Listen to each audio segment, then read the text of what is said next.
Hi, and welcome everyone. I'm so happy that I have my good friend Tiffany Ayres today speaking about the HoneyBee Concept. I'm really excited to have her with us today. And for those of you who don't know me, my name is Melissa Tompkins Lewis. I am the owner of South Coast Veterinary Management Solutions. If you're watching this live, then you get to see all the fun things that we're doing. If you're watching this on my YouTube channel, then you already know my YouTube channel is South Coast Veterinary Management Solution at South Coast Manage 263, I think is the number. I don't know why, but I always forget what it is. So just look it up under South Coast Veterinary Management Solutions and you can find it. So anyway, I'm really excited today to have Tiffany present to us. I'm going to go ahead and let Tiffany take it away. So go ahead, Tiffany. Okay, great. Melissa, thank you so much for having me today. Um, as you mentioned, my name is Tiffany Ayres. I have worked in the veterinary field for, I don't want to age myself, but I'll just say over 20 years in an array of leadership positions. I began my career at a small mom and pop veterinary hospital as their office manager, moved into a hospital administrator position, and grew that hospital from a small 10 employee practice to a thriving 6 doctor hospital. A few weeks ago, you had Tiffany Consavo on, and she talked about decision fatigue with new buildings and renovations. And I fully understand the statement, having experienced the growth and the new building construction from that practice. But the nice thing about this hospital administrator position was that I had an ideal schedule. I was working 4 long days and then I had my fifth day off. And I used this fifth day to explore other avenues within the veterinary industry. So I offered management consultations and I taught for, gosh, it was about 3 years at an AVMA accredited school with veterinary management classes. And many years later, I did decide to take flight and fully broaden my horizons by accepting a regional operations manager position. And in fact, over the years, I did work for 2 separate corporations in this regional capacity. Um, it was in that regional role that I worked with many different types of teams in a multitude of different environments. And more recently, I've worked with Fred Pryor National Seminars, presenting different management topics across the country. What is that face for? That's very impressive. I highly respect Fred Pryor. So good job. I didn't know that. Oh, Go to thank you. Thank you. I met a lot of teams. In fact, I'll talk about a team I met a little bit later, but through that, again, I broadened my exposure to an array of different environments and teams. So, um, but I will never forget a chance meeting that changed my life. It's now been probably about 12 years ago. I was presenting at a Zoetis summit located at a spa. And during a break, I decided to get a massage. I mean, who doesn't get a massage when they're at a spa, right? So now massages are routinely quiet, they're serene, they're peaceful, they're relaxing, and that's why you get a massage. But I noticed the masseuse as she walked into the room was upset. And I'm thinking, oh my gosh, I'm going to be spending an hour in this room with this woman. Why is she upset? So I asked her, what was wrong? And I discovered she was a beekeeper and she had just found out that her apiary, which is a bee yard, was destroyed by black bears. She was devastated. I was intrigued. For the next hour, I don't remember the massage at all, but I bombarded this poor woman with questions about bees, about beekeeping. And this meeting, this event, though I didn't know it at the time, was a pivotal point in my life. Had this never happened, I would have never signed up for a Beekeeping 101 class, then to obtain my master's in beekeeping from Cornell University, to last year initiating the business Keys to Bees. which Keys to Bees is a honeybee education and management consultation business. Today, I consult much with veterinary hospitals, but also with other industries to deliver organizational sustainability messages through the honeybee concept, or as I like to say, through the lens of the honeybee. And it is this, the honeybee concept, that I will give an overview of today. So that was kind of a long spiel as far as who I am, but kind of the birth of the honeybee concept. The full concept has 6 modules. And when I'm completing a facility consultation, we go through each of these 6 modules, taking a deep dive with their teams. And the teams work through the best means to incorporate adjustments within their own systems for enhancement. And I can talk about that as we're wrapping up the session today. But for our discussion today, we'll make this connection. Why does it make sense to talk about the honeybee when we're looking to enhance our team's practices? But beyond making this connection, there is another factor to consider. And this one is one that the honeybee concept, I like to say, kind of magically dissipates it. And as I've talked with leadership, I find a common issue, and that's one that we don't talk about a lot, and that's retaining the attention of the teams in front of us, right? So attending and holding still for a staff meeting can be challenging for many. And then you add the expectation of the team to listen and to contribute. Yes, this is what we want as leadership, but much leadership has difficulty with this. And I have found many staff really, really dislike staff meetings and even trainings. This is how the honeybee concept can help. We learn about animal husbandry, something most of us, hopefully all of us, have an interest in, especially with being in the field that we are in. And I tell the teams that we will experience a short mental field trip and escape to the wonders of the honeybee. And that's what we do. We remove ourselves from the barriers and the walls of our own practice with learning about the amazing feats of the honeybee. And through this, our team gains an alternate perspective for creative solutions to enhance their own systems. Now, when I first meet teams or an audience of managers, such as a conference or perhaps a webinar, I like to initiate with a question. This is a fun way to get everyone involved. So I am going to pause here just a moment to give you some time to consider your answers to the 2 questions on the slide. If you could have any superpower at work, what would it be? And how would you use that superpower at work? So I'll pause here for just a moment to give you a moment to think about that.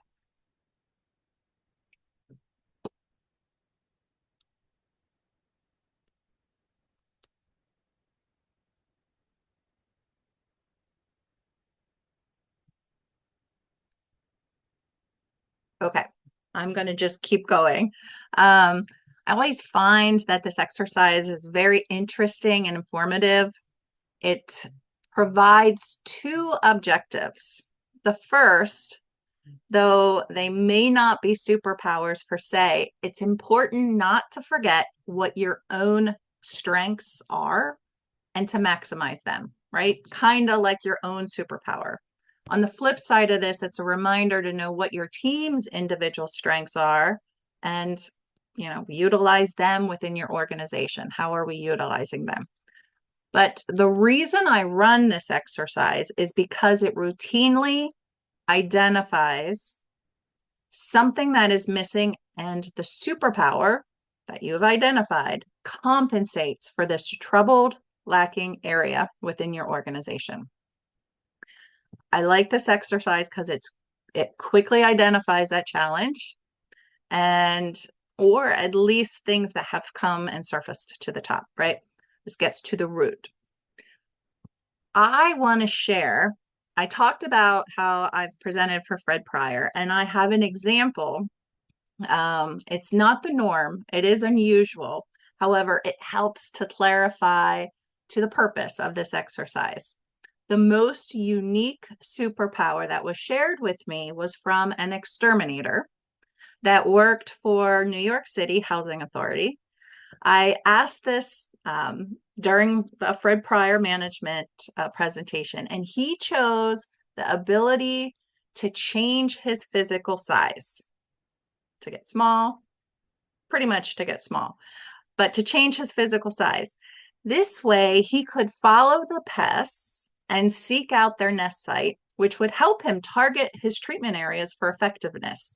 I thought this was genius, really got to the root of an issue for him, doing that physical aspect of his job to be successful, knowing where to concentrate his efforts. And I think this example really kind of hones in on what we're trying to get at here. But obviously, that's not the norm. The most common superpowers routinely shared, I did put on the slide here.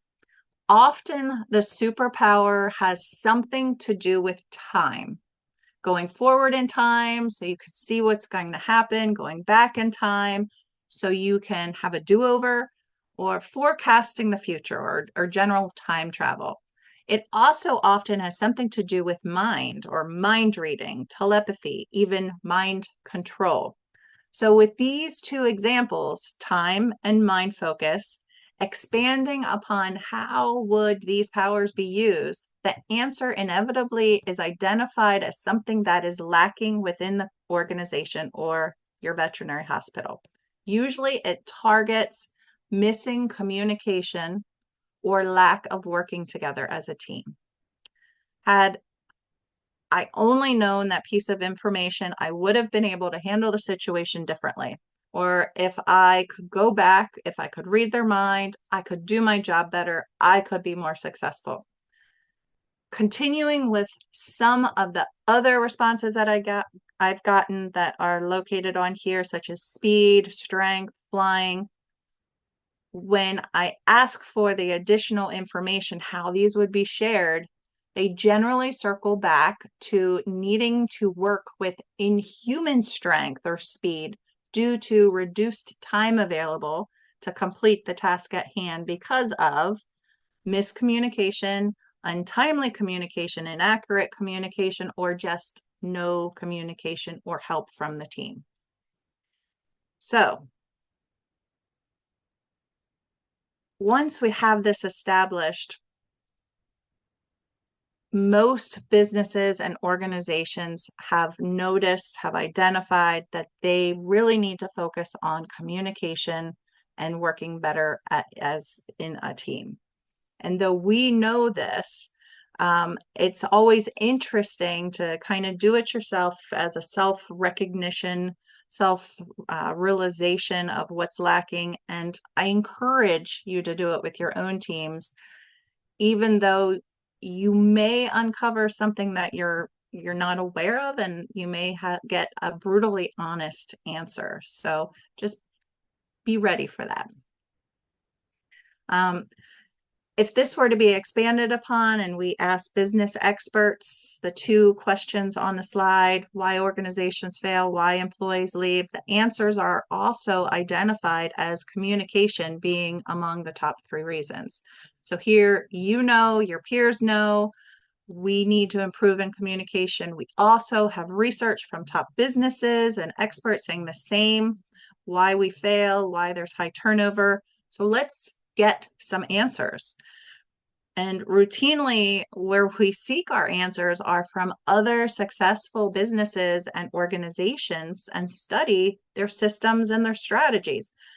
If you take a moment, a few organizations generally come to mind, like Disney or Google, Zappos, Hilton. why would we recreate the wheel if it's already there? We have businesses that are excelling. Let's just utilize their design and incorporate it in our own. However, what organization excels at teaming communication? And this is the point that I urge you to keep an open mind as we begin our honeybee journey. The honeybee is one of the world's largest social organisms. Think about that for a minute. The honeybee has thousands, averaging 50,000 individuals. Why wouldn't we look at them? They have been relying on their teams and their efforts of communication for their very survival for millions of years. The sheer duration of their success should make them the obvious choice and non-traditional expert in communication and teaming efforts. But I get it. They are an insect, right? Why would we look to an insect to improve what we're working to strive for? The honeybee concept did not immediately come to me. It took me several years of working with my honeybees and studying them before I recognized they have mastered much of what I was still attempting to learn and then train my teams. But this epiphany hit me when I was a regional manager. Now, as a regional manager, I traveled across multiple states offering direction, training, coaching for my teams. I found that most of the time we cause our own troubles, and these disjointed teams can be frustrating to work in and honestly to work with. I remember one particular challenging week. I couldn't wait to get home. I left on a Monday and I was returning on a Friday afternoon. I needed to decompress. I needed my Zen. And I, like many beekeepers, I find this within the hives of the honeybees. Um, Melissa, have you heard that? Do you know any beekeepers? Have you heard that? My friend Jamie that just started with her beekeeps, but she didn't have the best year with them. So I think it was, don't know that she got the Zen solace. I think she got a lot of they didn't make it and sadness. So, but she keeps trying. Maybe in a couple of years she'll have that feeling, but It she, it takes time. It does take time. and Bash And always tells funny stories, so I don't really have a good sense of what he experiences. So. well, many experienced beekeepers do experience that zen as they go into their honeybee colonies. I know that many people find tranquility when they watch fish tanks and they watch the flowing of the aquarium, but fish have nothing on the honeybee. Um, so the discovery of the honeybee concept occurred during this Friday afternoon for me. I want you to imagine this if you can, okay?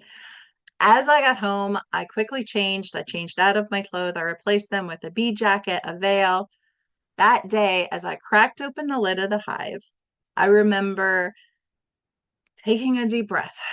I viewed the bees. They weren't disturbed by my presence at all. They were diligently going about their business, and I watched their synchronized movements as I took in the aroma of the honey, the wax, the propolis, and I remember smiling as I recentered myself.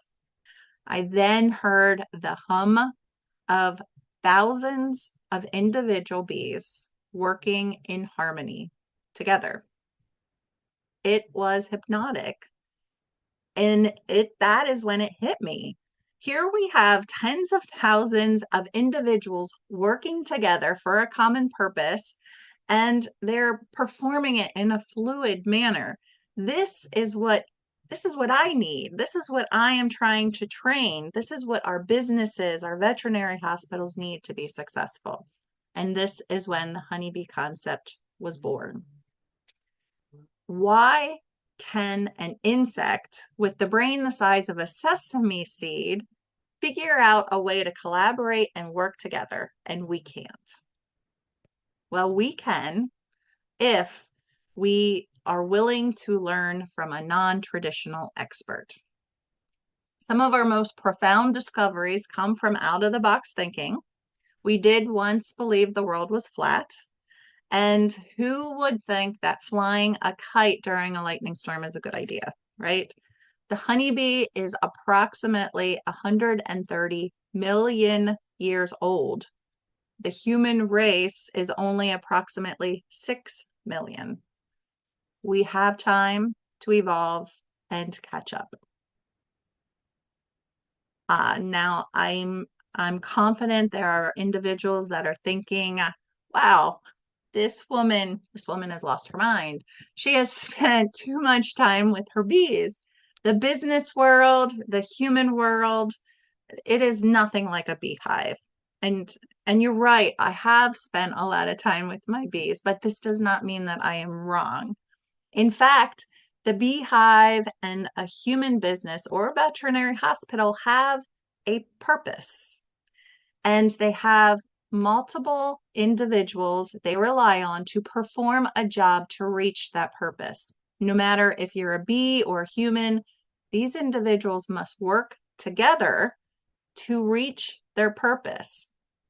And how they do that is determined by how effective their systems are. Before we can identify what makes the honeybee such a successful social unit, we do need to learn some fundamentals about the honeybee.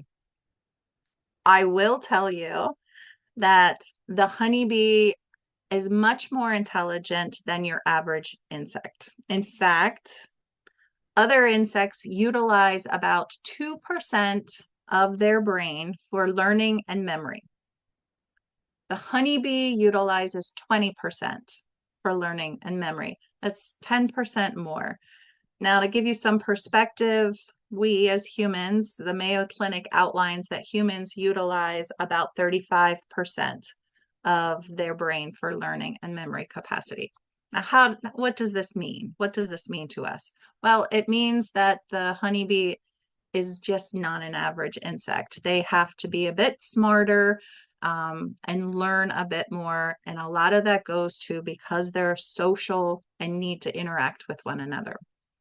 I am going to give you a crash course in some very specific areas of the honeybee. I do teach many classes on beekeeping and management, but what I have done here today is pull out the areas that you need to know to comprehend the fundamentals of the hive and what makes them a collaborative marvel. The more you dig, the more cohesive this message becomes, and it really is amazing. So I threw this slide in here because I thought it was fun. For those people that have the Find Waldo books, this is kind of Find the Queen. On this slide, it is made up of all worker bees, but there is one queen on this slide.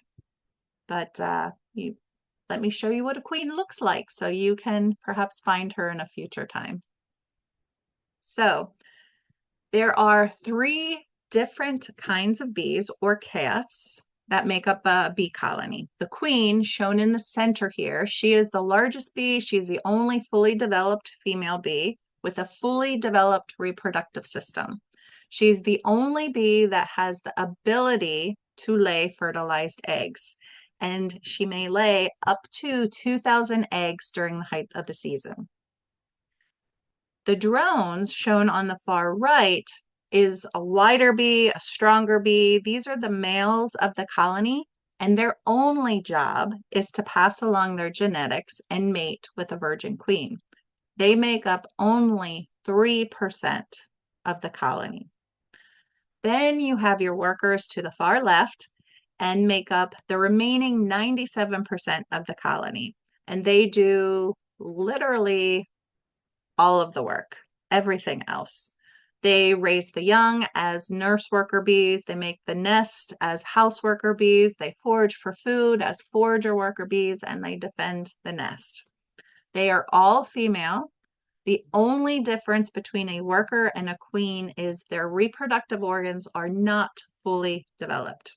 And this is because of what they were fed when they were developing. The workers and the queens come from the exact same kind of egg, but it's simply what they were fed. And this usually raises additional questions and intrigue of the honeybee, but that's a discussion for another time.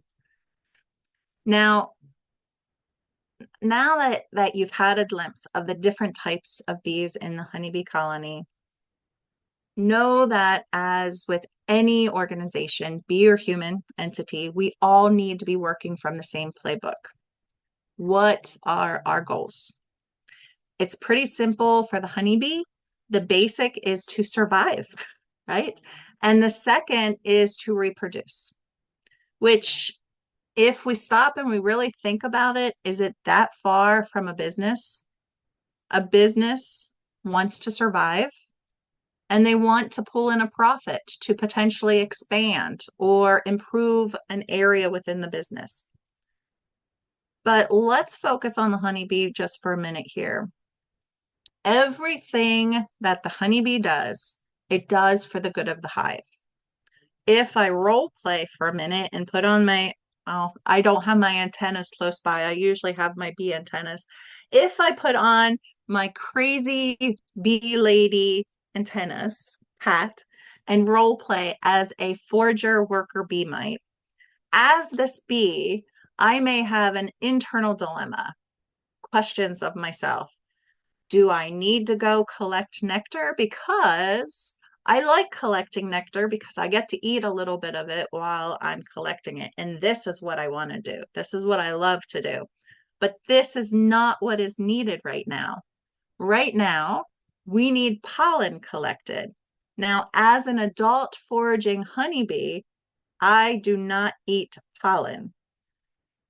Pollen is fed, it's protein, it's fed to the baby bees to help them fully develop into strong adult bees.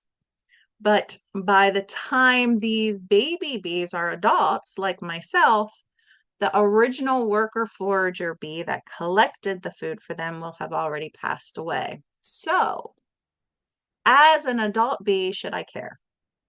I want to fill my stomach with that nectar. But without collecting this pollen for the hive, the colony would perish because there would be no baby bees that would develop into healthy adults.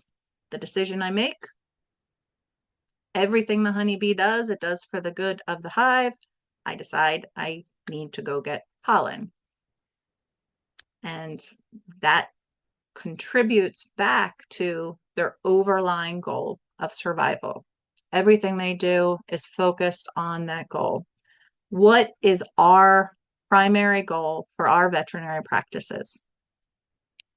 Don't get me wrong. I know there are numerous goals, and that has been something that has come up at different facilities that I've worked at. There's always going to be numerous goals within organizations, but there should be one main goal and one that all of us know about and that we're working towards and that all other goals contribute back towards. So, for instance, within the hive, the forager bee department, if you will, may have a specific department goal of needing 60 pounds of honey so that they have enough food to survive the cold winters. The key here is so they can survive. The house bee department may want to have 20% new wax comb built and available for resources so they have it when they need it to store those resources so they can survive. That 20% is their department goal. The nurse bee department may have a quality check on the royal jelly substance that they produce so that the quality of healthy bees is at a high threshold so they can survive. See the pattern? all of these other goals are circling back to the primary one. There are always multiple agendas within an organization and additional goals, but they always will circle back. So, what is our goal? What is our direction for our business? During many consultations, this is an interesting section. It seems like everyone would know, should know what our vision, mission, goals are. But if it's not something that we're frequently discussing, is it really something that all team members will have flow off of their tongue? In my experience, some of the best run organizations are those that their leaderships and teams can rattle off their mission, their core values immediately without thought. These teams know them because they incorporate them into their daily practices. They live them. They are the foundation with how they show up every day and interact with their clients. If you have this, I'll call guide bar, and you have this guide bar to hold on to, it's like a light, and it's lighting the road ahead and making the direction clear. To determine just how clear your goals are within your own organization, I suggest just ask your team. Without this light, your team is left in the dark and they're waiting for you to shine light, and they depend on you to give them that direction. And I know as a manager, do you really want the team to call you every day on your day off, or would you prefer them to make quality decisions, right? We all need our days off. As the leaders, you're the ones that need to set those examples for your teams, meaning have clear and timely communication and live the goal. And this is a foundational building block and one we start with during the HoneyBee Concept consultations. But I don't want to stray too far off from the honeybee.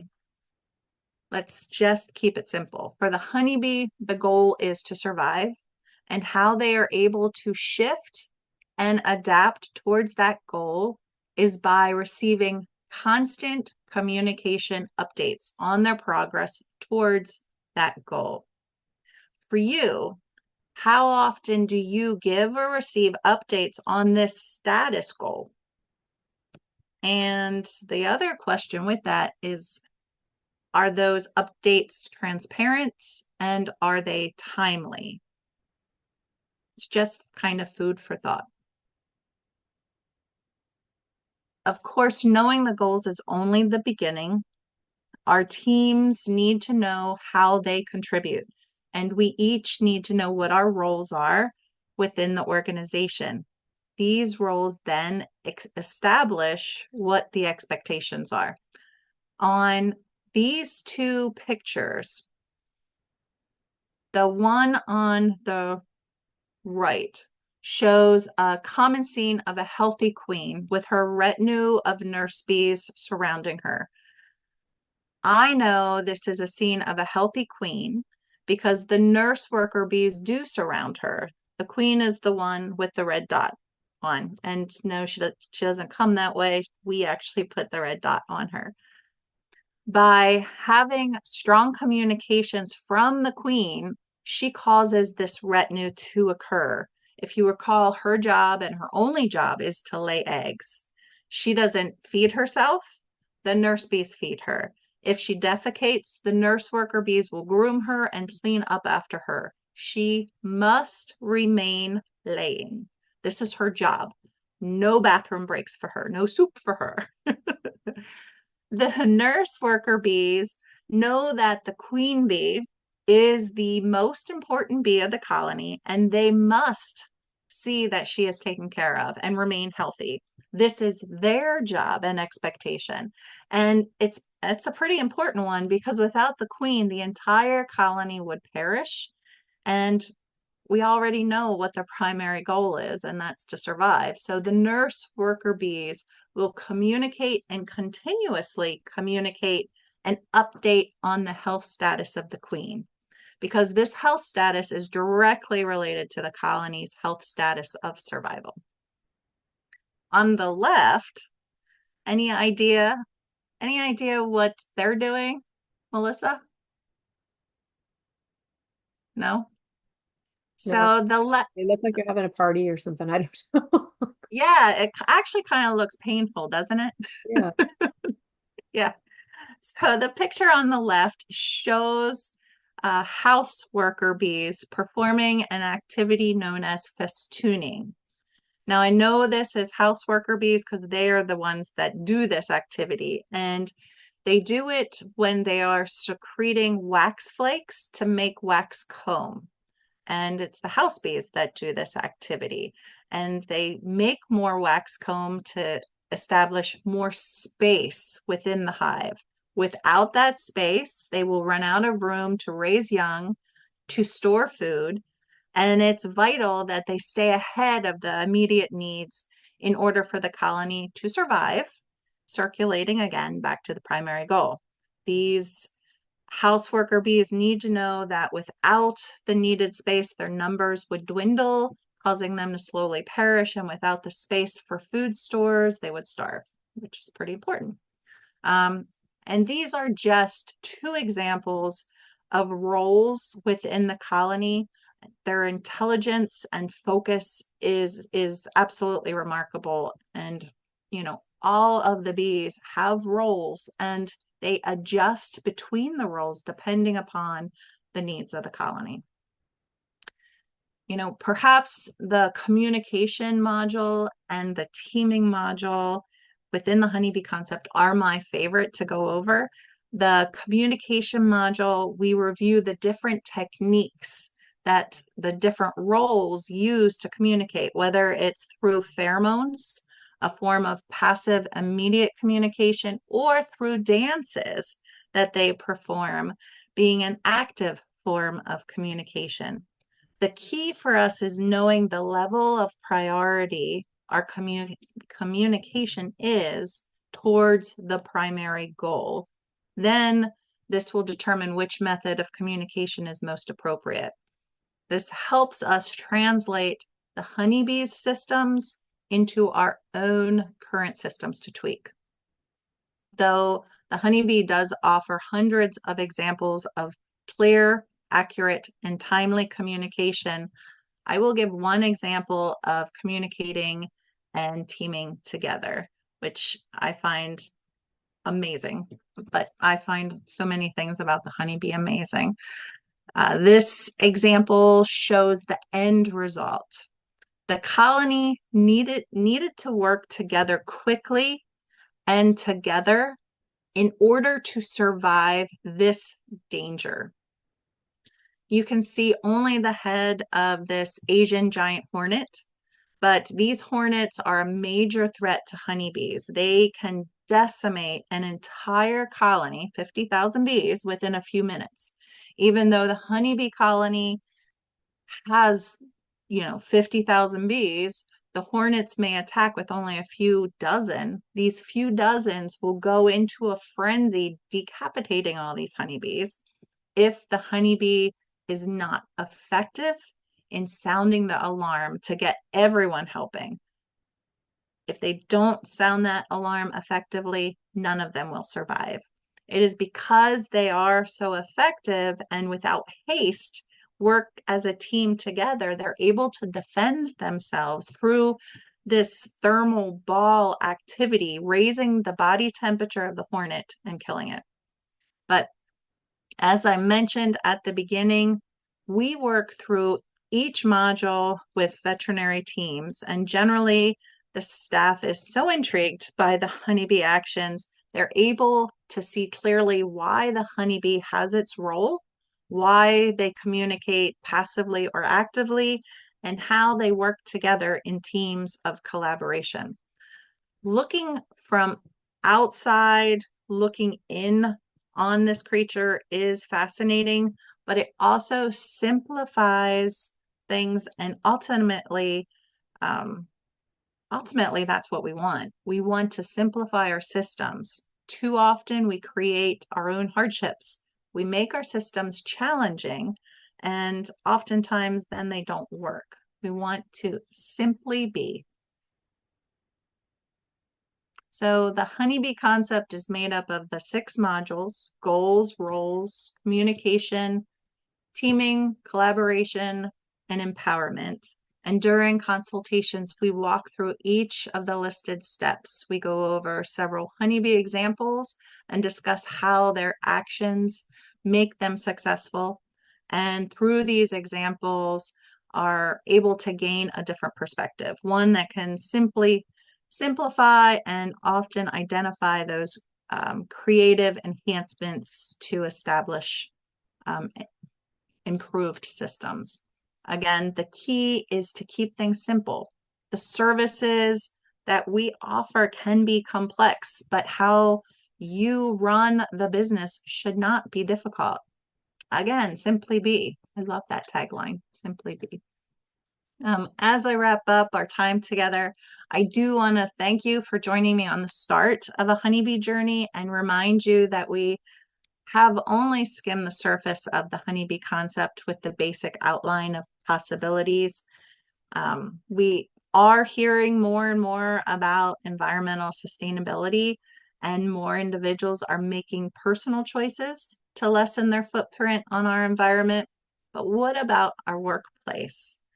By using some of the techniques outlined in this webinar, we are a step closer to helping our businesses and teams achieve sustainable success through the unique design of the honeybee.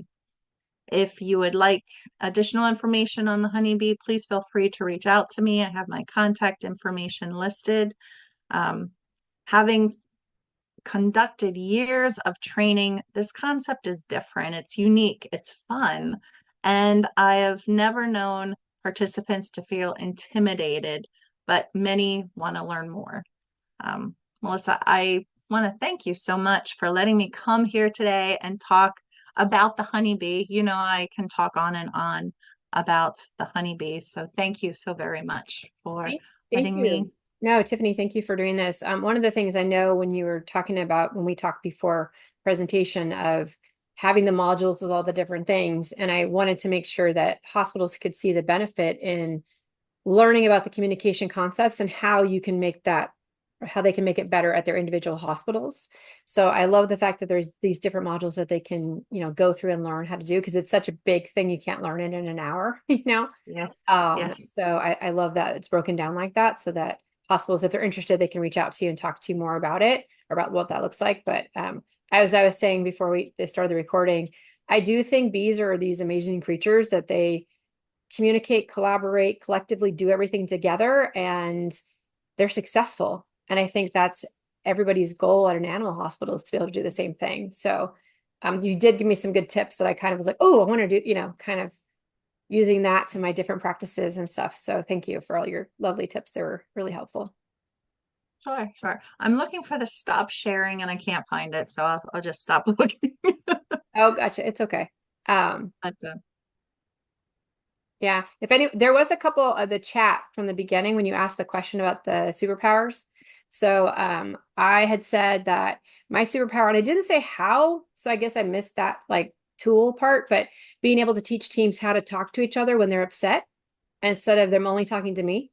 That's something as a consultant, I'm constantly telling mhm. team, talk to each other. It's such a scary thing for them. So that would be my superpower if I could just have a magic button. I don't know. I don't know how I would do it, but, and then Dr. Noveski said that she would disseminate info via telepathy to the team. So she did the mental telepathy thing. So that's what she would do. So, I have run so many different exercises throughout training, and I just love that exercise because it really does get to the root of what is currently an issue for that individual, what has surfaced to the top. And it's quick, it's easy, and you know, yeah, I've heard of it in another sense of like psychology. So like if someone wants to fly or be invisible, like those kinds of things, like, but I hadn't heard of it doing it in a business sense. It was more like a mhm, personal thing. So those are good questions.